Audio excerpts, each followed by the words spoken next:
A inteligência artificial generativa chegou com tudo na educação, né?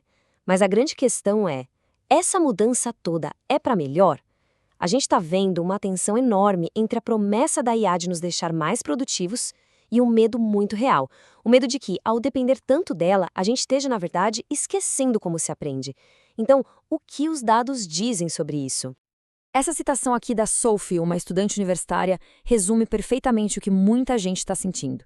E não é só uma questão de usar a IA para colar nos trabalhos, sabe?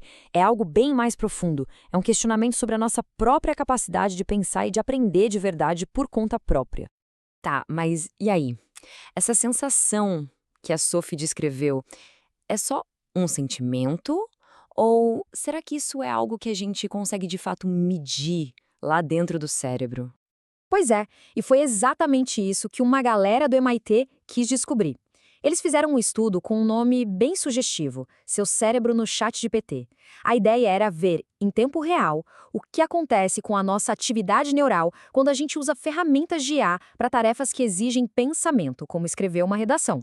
A ideia do estudo era bem direta, na verdade. Eles pegaram os participantes e dividiram em 3 grupos. O primeiro tinha que se virar usando só o cérebro. O segundo podia usar o Google. E o terceiro grupo, claro, tinha acesso a uma IA generativa. E a tarefa para todo mundo era a mesma: escrever uma série de textos. E os resultados?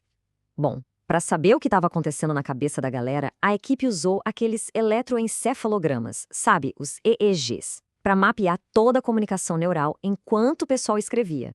Antes da gente mergulhar nos resultados, tem um conceito que é super importante entender: a tal da descarga cognitiva. É basicamente o que a gente faz quando anota um telefone para não ter que decorar ou quando usa o GPS em vez de memorizar um caminho. A IA, no entanto, leva isso para outro nível. A gente acaba descarregando não só a memória, mas também o raciocínio e a criatividade. Então, aqui está o pulo do gato. O cérebro de quem escreveu por conta própria estava literalmente pegando fogo. No bom sentido, claro.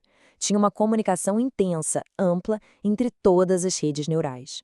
Já o cérebro de quem usou a IA, bom, mostrou uma atividade bem mais baixa. Mas o que isso quer dizer na prática? Pensa assim, mais atividade na banda teta significa mais esforço de memória e de planejamento. A banda alfa, mais ativa, está ligada ao foco interno, a buscar ideias criativas lá dentro da nossa própria cabeça. E a banda beta indica concentração total.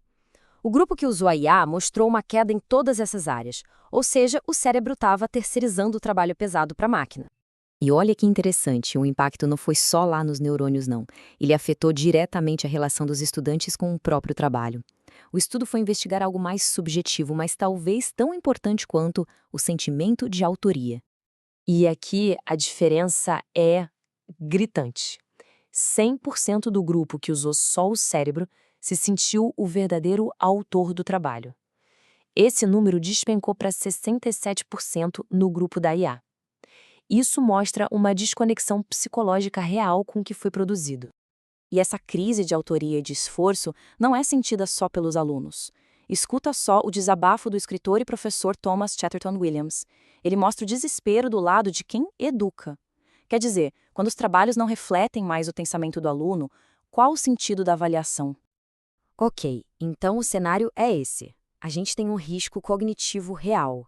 Mas e aí? Simplesmente proibir a IA? A gente sabe que isso raramente funciona. A pergunta de verdade é como a gente pode integrar essa ferramenta tão poderosa de um jeito que ela amplifique o nosso intelecto, em vez de substituir.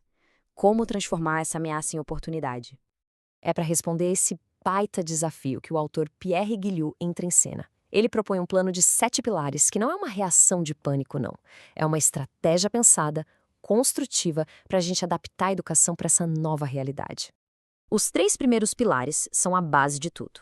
Primeiro, a metacognição. Ou seja, os alunos precisam sacar que aquele esforço mental que o estudo do MIT mediu é o aprendizado acontecendo. Segundo, todo mundo tem que ser capacitado.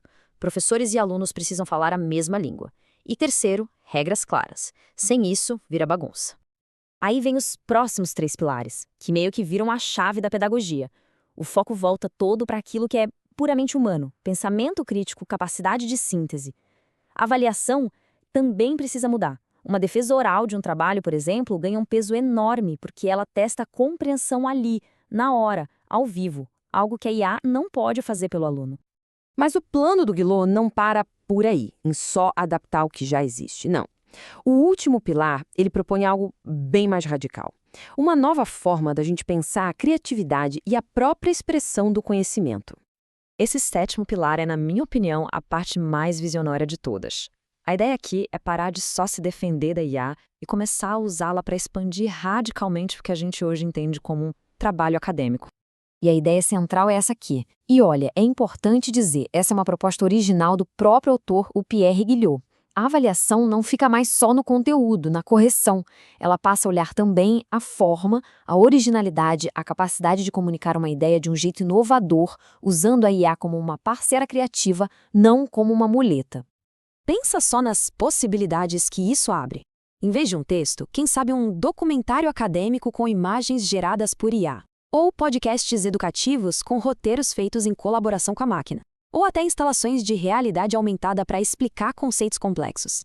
A criatividade na forma passa a ser tão importante quanto a precisão no conteúdo. E isso não é só uma ideia solta de um autor. Está totalmente alinhada com o que está sendo discutido em nível de governo. Um relatório recente do Ministério do Ensino Superior da França, por exemplo, aponta exatamente para essa necessidade de reinventar a educação. É uma prioridade. No fim do dia, a pergunta que fica é essa. O que a gente está formando? Pessoas que são boas em digitar comandos para uma máquina? Ou estamos cultivando mentes capazes de pensar criticamente, resolver problemas e criar de um jeito que nem a IA consegue? A tecnologia tem que ser a ferramenta, mas o mestre da obra, esse tem que continuar sendo o intelecto humano.